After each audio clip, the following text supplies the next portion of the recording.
রিজিকের চিন্তা করবেন না, রিজিকের চিন্তা করবেন না। মনে রাখবেন রিজিকের মালিক কে? আল্লাহ রাব্বুল আলামিন। আল্লাহ রাব্বুল আলামিন না খাওয়ায় রাখবেন না। আল্লাহ তাআলা তার পশু পাখি সাধারণ কীট পতঙ্গকে যদি রিজিক দেয়, আপনি আশরাফুল মাখলুকাত, আপনার রিজিক আল্লাহ তাআলা অবশ্যই। শুধু রিজিকের ধান্দায় পড়ালেখা করা এটা কখনো সুশিক্ষা হতে পারে না। রিজিক কার হাতে?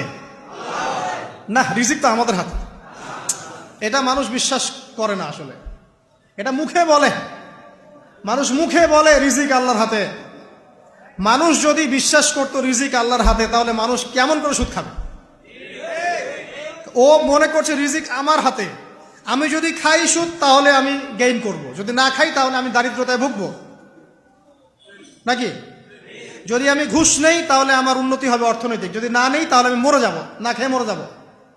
যদি আমি দুর্নীতি করি তাহলে আমি বাঁচবো, আমার সন্তানরা ভালো থাকবে, যদি না করি আমি দারিদ্রতায় মরে যাব। তাই তো? এই কনসেপ্ট ছাড়া কেউ এগুলা কাজ এমনি করতে পারে নাকি? নিঃসন্দেহে আমরা মনে করি যে রিজিকের মালিক আমরা, আল্লাহ নয়।